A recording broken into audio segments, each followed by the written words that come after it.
गाणी आणि नाचच नेहमी तुमचं मनोरंजन करतात असं नाही. हा प्रत्येक नाव घेतलेला माणूस आपल्या कामाची अनुभवाची पुंजी घेऊन इथे येतो आणि कुठलाही अभिनिवेश न ठेवता त्या भूमिकेत स्वतःला घालतो, समर्पण करतो स्वतःचं. सॉरी म्हणून तो विषय संपवून टाकतो आणि त्याच्यामध्ये एक रात्र गेली ना की माझ्यासाठी ते सगळं संपलेलं असतं. रात गई बात गई. ह्या भूमिकेलाही काहीतरी एक पास्ट आहे, इतिहास आहे. त्या इतिहासाने काहीतरी त्याला थोडासा त्रास दिला आहे, थोडासा तो डिस्टर्ब झाला आहे आणि मग त्याच्यातून काय होतं ते आपल्याला चित्रपटात कळणार आहे.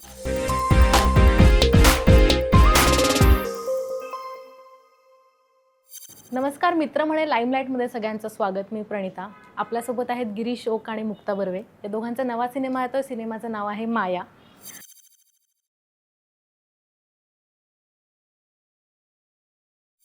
तर सर तुम्ही म्हणजे एका वेळेला 4 नाटकं करता आणि म्हणजे या सिनेमात असं काय वेगळं होतं की म्हणजे तुम्ही नाटकाला प्राधान्य देणारे आहात म्हणून की या सिनेमामध्ये असं काय वेगळं होतं की हा तुम्हाला पटकन करावासा वाटला की तुम्ही हो म्हणलात?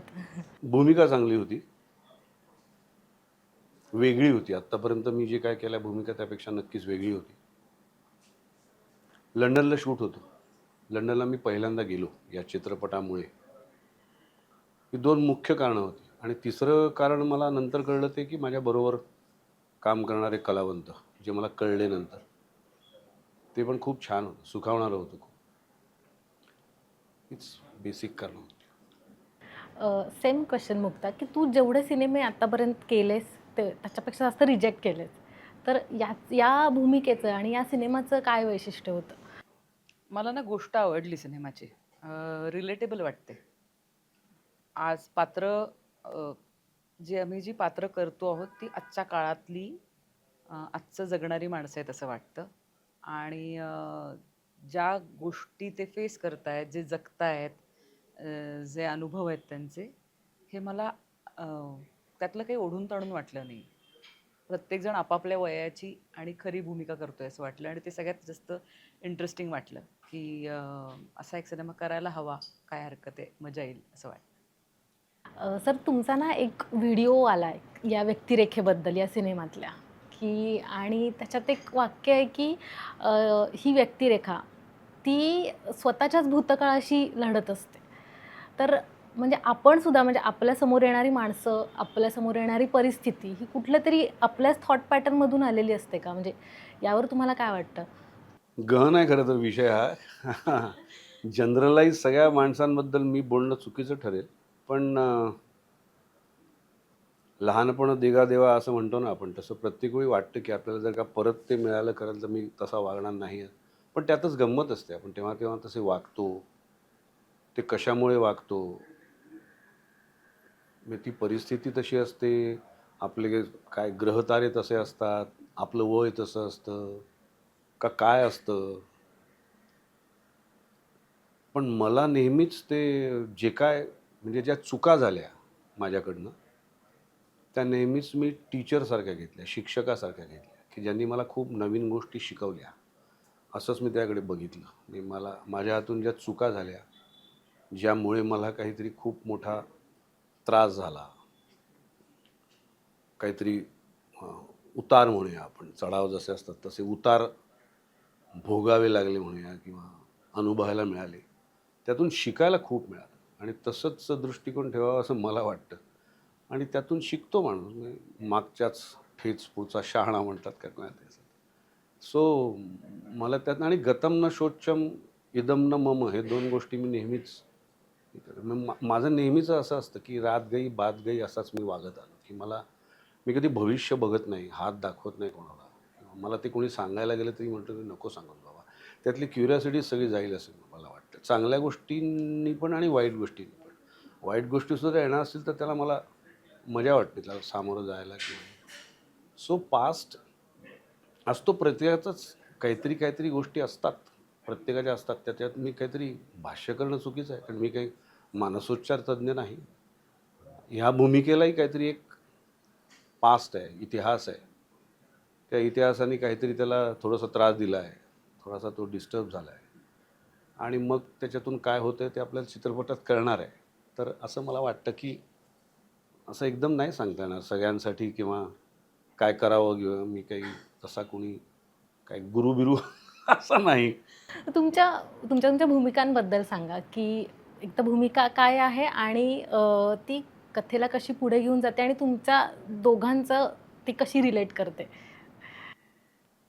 सगळंच सांगितलं तर खरं म्हणजे गंमत जाईल सगळी, प्रेक्षकांची पण. पण आत्ता तरी जे दिसतंय ते एक आधीच्या आयुष्यात काहीतरी त्रास झाल्यामुळे परिस्थितीजन्य म्हणूया आपण, त्याच्या नशिबात होतं तसं म्हणूया किंवा काय झालंय पण तो चिडला आहे, स्वतःवर चिडला आहे, आजूबाजूच्या लोकांवर चिडला आहे, त्याचा विश्वास उडाला आहे सगळ्या गोष्टींवरचा.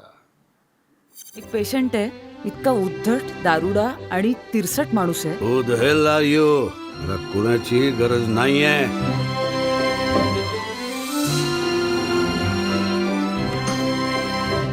हाय, बाबा जे वागलं त्यासाठी I am really very sorry.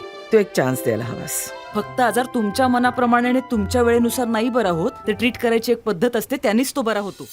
ते प्रतारणेमुळे असेल, नाकारल्यामुळे असेल, परिस्थितीमुळे असेल, काय असेल, आणि मग काय होतं ते खरं तर चित्रपट कळेल आपल्याला की काय त्याला काय दिशा मिळते. आणि अशाच वेगवेगळ्या वयोगटातल्या लोकांना जे काय मार्ग दिसतात, मिळतात, जे चित्रपटाचं नाव आहे माया, प्रेमामुळे. आणि प्रेमामुळे माया एक जादू जी होते त्यांच्या आयुष्यात म्हणूया आपण काय, ती चित्रपटात बघायला मिळेल आणि ती फार इंटरेस्टिंग आहे असं मला वाटतं. की बाकी माझी भूमिका काय आहे ते आत्ता करण्यापेक्षा ती कसं कसं काय काय होत जातं हे चित्रपटात बघणं हे जास्त रंजक असतं असं मला वाटतं. म्हणजे गाणी आणि नाचच नेहमी तुमचं मनोरंजन करतात असं नाही. त्या वेगवेगळ्या प्रकारच्या गोष्टी कशा सुटत जातात आणि त्याला काय मिळत जाते दिशा, हे बघण्यातसुद्धा एक रंजन असतं, मनोरंजन असतं असं वाटतं मला. तर ते होईल चित्रपटात नक्कीच. आणि नक्कीच काहीतरी एक दिशा देईल हा वेगवेगळ्या वयोगटातल्या लोकांना त्यांच्या नकारात्मक गोष्टीतून काहीतरी दिशा मिळण्यासाठी. तुझी काय भूमिका आहे याच्यामध्ये? बाय प्रोफेशन मी फिजिओथेरपिस्ट आहे. पण इंटरेस्टिंग प्रवास आहे त्या पात्राचा. अजूनही तुझ्या आयुष्यात कोणीतरी येऊच शकतं, तुझ्याबरोबर इथून पुढच्या आयुष्याची स्वप्न बघू शकतं. इंटरेस्टिंग प्रवास आहे त्या पात्राचा. तिच्याकडे बघताना मला असं वाटतं, जे मला खऱ्या आयुष्यातही बरेचदा असं वाटतं, की एखाद्या गोष्टीच्या आपण हात धुवून मागे लागतो आणि आवेगाने आपल्याला जेव्हा ती हवी असते, तेव्हा कसं काहीतरी एक जिद्दीने एक फोर्स लावलेला असतो आणि ती मिळत नसते, त्याच्यामुळे एक त्रागा होत असतो. आणि ज्या वेळी ज्या क्षणी आपण तो फोर्स काढून टाकतो आणि त्यातला एक मी काहीतरी चेस करते, काहीतरी मागते, शोधते, मला हवंच आहे, असा हट्ट सोडतो, तेव्हा अचानक आपल्यासमोर ते येऊन उभं राहतं आणि आयुष्य सरप्राईज करतं. मला नेहमी असं वाटतं, की आत्तापर्यंत माझ्या नशिबाने असं कधी मी नैराश्य, एकटेपणा असा अनुभवला नाही. मला कायम आयुष्याने सरप्राईजेस दिली आणि याचं बरेचदा कारण असं वाटलं मला, की तो एक हट्टाचा फोर्स काढून टाकला, की अचानक तुम्हाला काहीतरी वेगळं चांगलं समोर आलेलं दिसतं. आणि ते मायाच्या बाबतीत मला त्या गोष्टी घडताना दिसतं, की एक रुसलं, चिडलेलं मूल जेव्हा हे वस्तू फेकून देतं आणि नाही खेळायचं असं सांगितलं आणि नाही नाही खेळायचं, खेळायचं खेळायचं आणि ते चिडतं आणि रडत बसतं आणि झोप लागते आणि आई उठवते आणि म्हणते जा खेळून ये जा. तर तर इतका वेळ मी का त्रागा करत होतो आणि मी का रडत होतो असं त्या बाळाला वाटेल, अशी ती संधी मिळते, की जा खेळून ये जाऊन, जा संध्याकाळ झाली, जर मित्र आले असतील, असं जर झालं तर कसं होईल. तसं त्या मायाचं कॅरेक्टर आहे असं मला वाटतंय सिनेमातलं, की कशाच्या तरी ती खूप अट्टहासाने मागे लागली आणि ते जेव्हा तिने त्याची इच्छा आशा सोडली, तेव्हा अचानक त्या सगळ्या छान गोष्टी तिच्या आयुष्यात आल्या आणि त्याला कारणीभूत ही सगळी माणसं आहेत, जी तिच्या मागे जी दिसतायत, सगळी 4 माणसं जी आहेत, ती विविध पद्धतीने ती तो फोर्स म्हणून तिच्या आयुष्यात येतात. तर ते पात्र अशा पद्धतीने बदलताना आपल्याला दिसतं आणि तो प्रवास अनुभवता येतो तिच्याबरोबर. त्यामुळे एक चांगला पॉझिटिव्ह प्रवास आहे मायाचा. तुला स्वतःला आयुष्याने असे काय सरप्राईज दिलेत, जसं तू म्हणालीस की तुला सुद्धा असे खूप सरप्राईजेस मिळाले? मला कामाच्या बाबतीत बरेचदा तसं सरप्राईज मिळालं की असं अ, एखादं काम जेव्हा खूप गाजतं तेव्हा असं आपल्याला वाटतं की आता दनादन कामं येणार, त्याच्यानंतर वर्ष वर्ष 2-2 वर्ष काहीच आपल्या आयुष्यात घडत नाही आणि घरी बसून राहतो. आणि असं तेव्हा वाटतं की काय बहुतेक काहीतरी चुकलंच, क्षेत्र चुकलं वगैरे या लेवलला जेव्हा जाऊन विचार केला तेव्हा अचानक एक चांगली भूमिका तुमच्या समोर येते. असं जे होतं तसं मला बरेचदा घडलं की चांगली माणसं भेटली, चांगले मित्र भेटले. अ, मी करू शकणार नाही असं वाटत असताना मी माझं स्वतःचं पहिलं घर घेतलं. अशा सगळ्या चांगल्या गोष्टी विविध टप्प्यांवर म्हणजे ते छोटे-छोटे पण आनंद असतात. म्हणजे अगदी मी हट्ट सोडला आणि मला कधीपासनं ती कॉफी प्यायला हवी होती आणि आज जाऊ दे आता नको कॉफी वगैरे आणि एक छान कॉफी समोर आली. इथपासनं ते घडत राहतं माझ्या आयुष्यात, की अरे मी तो फोर्स सोडला आणि छान काहीतरी झालं. असं मला कायम आयुष्य देतं. पण कामाच्या बाबतीत नक्कीच, की असं बरेचदा होतं, की मी एखादं असं मनात माझ्या लूक येतो, एखादं नाव येतं, की ते ते तो लूक किती छान आहे आणि मला पटकन भूमिका म्हणजे हम तो तेरे आशिक है नावाचं नाटक केलं होतं, तेव्हा मी रुखसाना साहेर नावाचं एक पात्र केलं होतं. तर त्याच्या आधी मी असं एक फोटोशूट केलं होतं अतुल शिंदेबरोबर, की मी असं ओढणी घेतली आहे, नाकात घातलंय, हे ते एक छान मुस्लिम गेटअपमध्ये छान आणि काय माहीत नाही असं अचानक ते मी केलं आणि छान, छान एक काजळ घातलं वगैरे आणि अचानक मला 10 दिवसात मला त्या रुखसानाच्या रोलसाठी विचारलं आणि म्हटलं, "काय?" आणि मी तशी दिसले. म्हणजे जे व्हिज्युअलाइज केलं ते मला दिसलं. पण ते असं बरेचदा होतं, की अरे आपण काहीतरी विचार केला होता किंवा सोडला होता. दोन्ही गोष्टी घडतात. असं होतं. याच्यामध्ये कुठल्या तरी प्रसिद्ध लेखकाचं वाक्य आहे पण हे, की तुम्ही जेव्हा एखादी विश युनिव्हर्समध्ये टाकता टाकता. तेव्हा हां. युनिव्हर्स तुम्हाला सपोर्ट करतं हे करण्यासाठी. मग त्याचं हिंदीमध्ये आलेलं आहे कायनात म्हणतो आपण, की आज सारी कायनात तुम्ही हां, ते वाक्य आहे. आणि याच्यामध्ये नाही सजेस्टिव्ह म्हणजे तू कप जोडतीयेस. म्हणजे हे काय आहे, की या पोस्टरमध्ये, की या सगळी माणसं उभी आहेत आणि तू तो फुटलेला कप जोडतीयेस? की म्हणजे ते बघतानाच खूप इंटरेस्टिंग हां, वाटतंय. नाही कशाचं तरी ते द्योतकच असायला हवं. अर्थात तो अर्थ प्रेक्षकांनी लावणं अपेक्षित आहे, की त्यांना काय वाटतंय. म्हणजे पोस्टर आपण त्यासाठीच हे केलं आहे, की काय. पण मग काहीतरी जे तुटलंय, फुटलंय, गेलंय हातातनं असं वाटतं, ते पुन्हा तुम्ही आकारात आणण्याचा प्रयत्न करते ती, असाही त्याचा अर्थ असू शकतो, की ते रियूज किंवा रिसायकल ज्याला म्हणतो ना, की ते तुटलं म्हणजे फेकून देण्यापेक्षा त्याला आपण परत वापरत आणण्याचं. तुमची जी पात्रं आहेत ना, तर ती खऱ्या आयुष्यात असं कधी तुम्हाला ती ऑब्झर्व्ह करायला मिळाली आहेत का? किंवा रिअल लाईफ ऑब्झर्वेशन तुमचे असे आहेत का तुमच्या तुमच्या पात्रांबद्दल? असं एक पात्र अखंड नाही आपल्याला बघायला मिळत. विविध गोष्टी माणसांमधल्या विविध गोष्टी त्या पात्रात असतात. असं लेखकाने लिहिलेलं एक म्हणजे अनलेस ते चरित्रपट आहे कोणाचं तरी, की एखाद्याच्या व्यक्तिमत्वावरच सिनेमा झाला असेल तरच ते पात्र जसंच्या तसं तुम्ही रेफरन्सला घेऊ शकता. पण अदरवाईज अनेक पात्रांना स्वतःमधल्या पण अनेक गोष्टी त्यात असतात. बघितलेल्या असतात, अनुभवलेल्या, वाचलेल्या असतात कधी.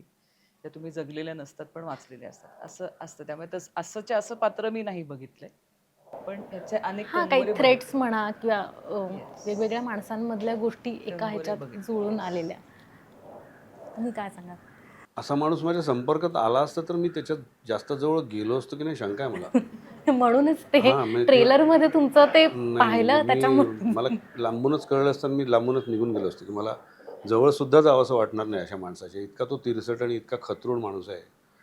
तर ते मला फक्त त्यांनी सांगितलं म्हणून मी तसं तसं केलं. मला स्वतःलाच ते करताना खूप असं किळस येत होती माझी, की हे काय करतोय मी? आणि ते तिला एक वाक्य म्हणतो मी त्याच्यात आलं पण आहे, की का तू इतकं मी तुझ्याशी वाईट वागलो तरी का थांब? गेली कशी नाहीस?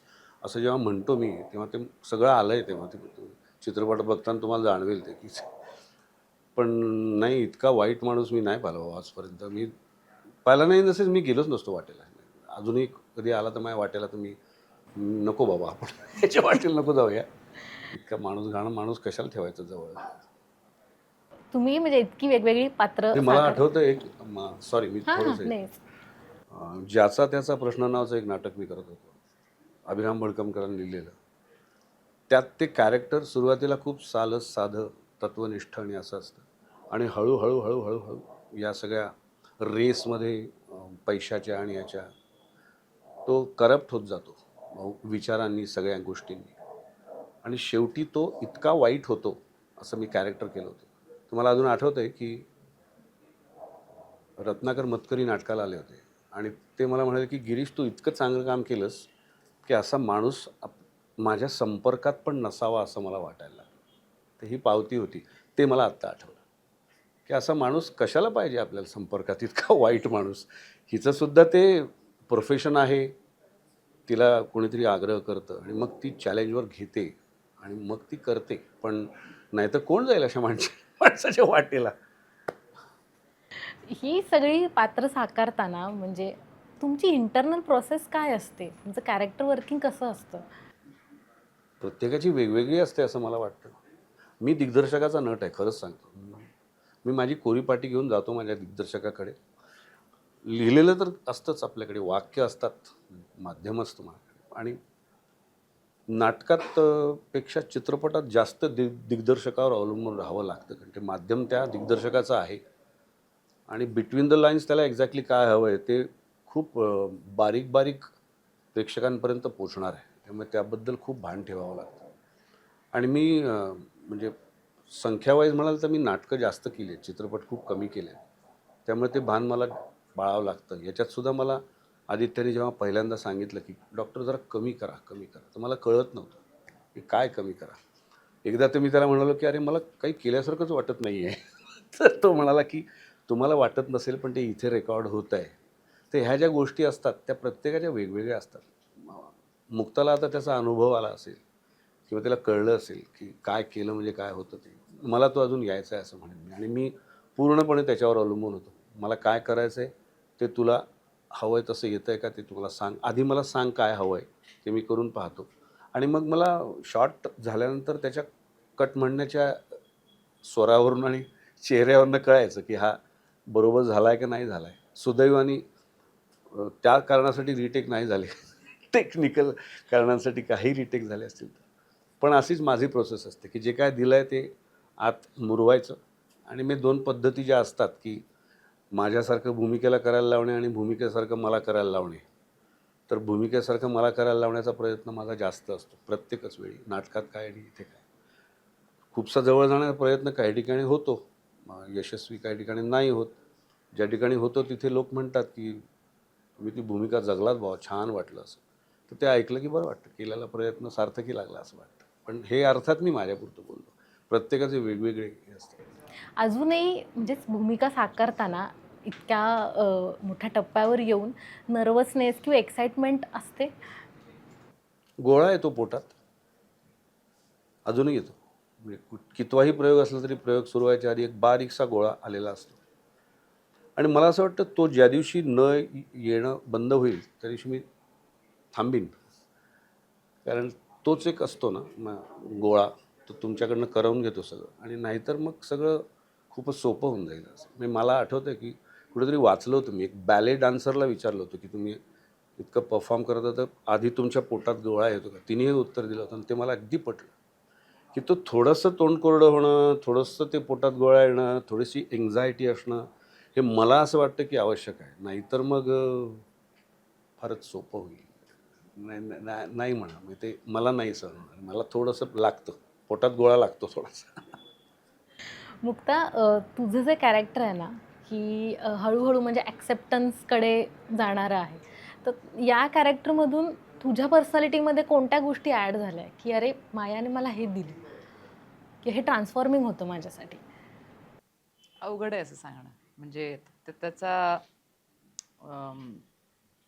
ते असं इतकं डायरेक्ट नसतं.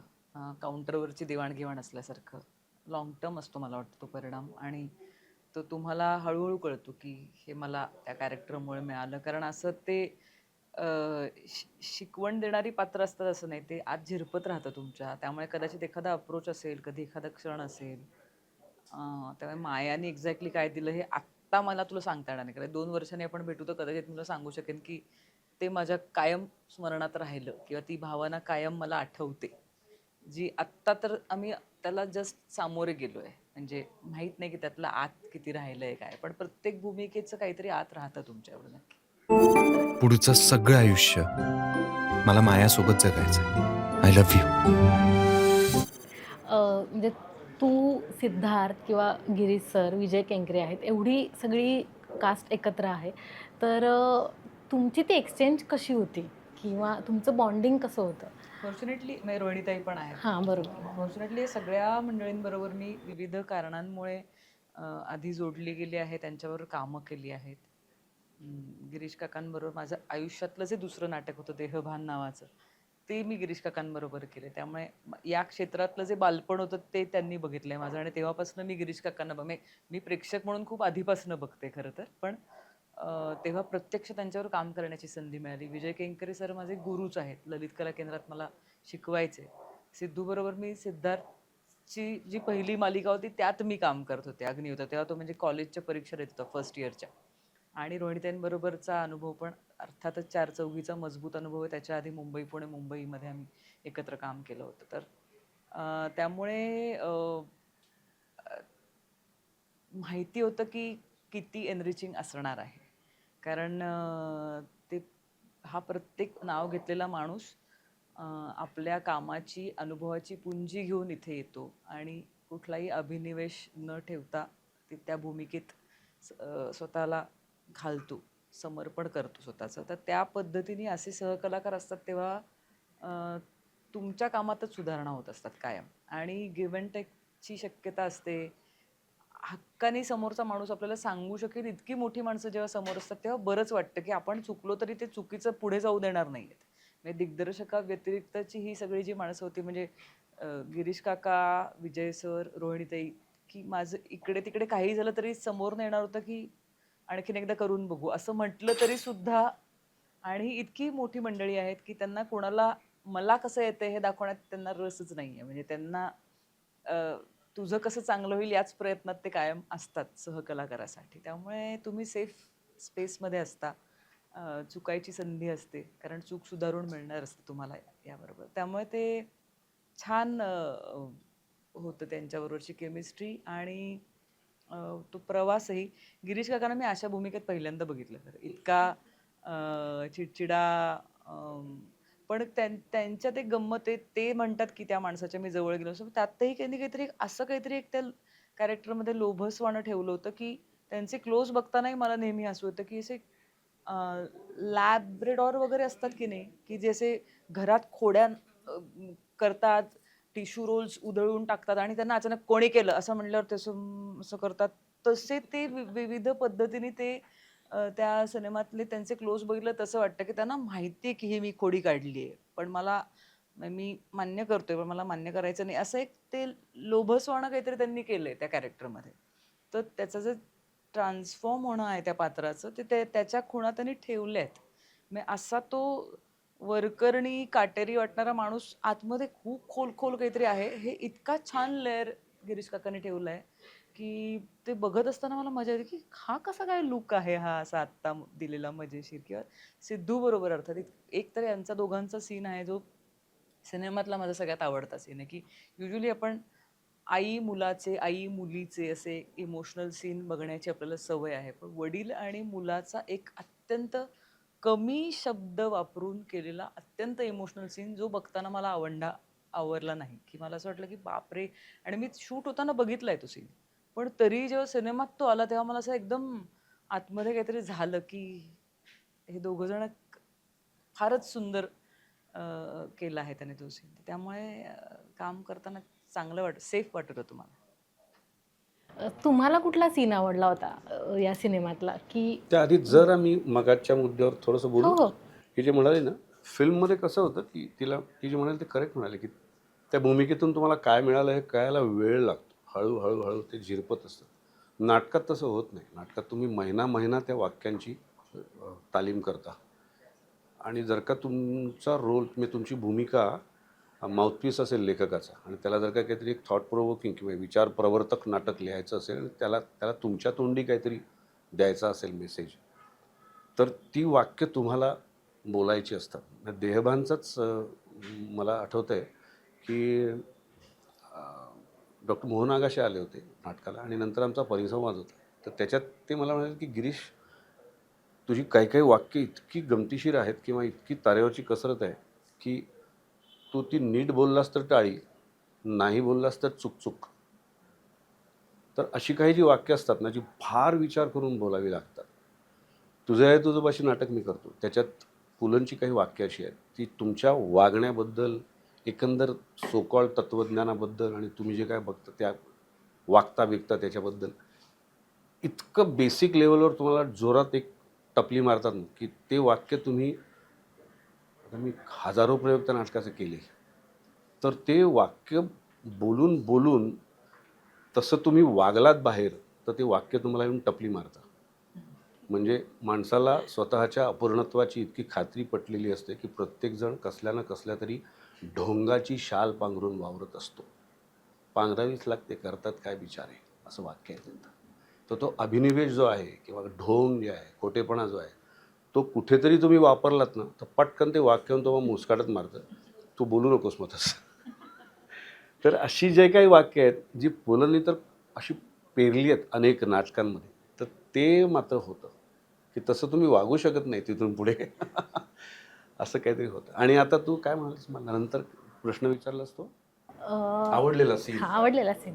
खरं तर सगळेच सीन आवडले मला, म्हणजे जे केले ते. पण त्यातल्या त्यात मग तो सीन मी जे म्हटलं ना, की मला खूप मी चिडतो ही जे काय सांगते ते ऐकून मला खूप त्रास होतो, की हिने का सहन केलं, आणि त्याच्यावर माझ्या हातून तो एक काचेचा हे फुटतो आणि माझ्या हाताला जखम होते.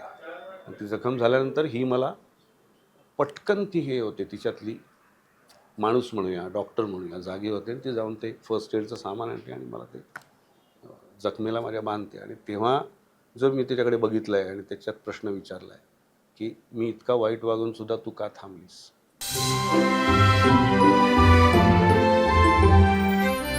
माणसं आधी मनानं दुखावलेली असतात, आजार नंतर मॅनिफेस्ट होतो. ते बघतानाही मला आत्ता खूप असं हे झालं, की म्हणजे त्याचा त्रासही होतो मला. त्यातलं जे त्याचं रिअलायझेशन आहे, त्याला जे आपण किती चुकीचं वागलो ह्याचं त्या डोळ्यात जे दिसणं आहे, ते मला खूप बरं वाटलं. तेव्हा हिचं माझ्याकडे बघणं, माझं तिच्याकडे बघणं, तो सीन मला अजूनही म्हणजे आत्ताही बघताना खूप आवडतो. आणि ऑफकोर्स मी तिला जो आवडला तो सीनही छानच होता, प्रश्नच नाही. पण तो जास्त मला कठीण वाटला म्हणजे करायला, आणि त्यामुळे बघताना मग अजून मला तो मजा आली. की मग मुक्ता म्हणा की मुक्तावरी सिनियर आहे आणि सिद्धार्थ म्हणा, की या नवीन पिढीबद्दल काय वाटतं तुम्हाला?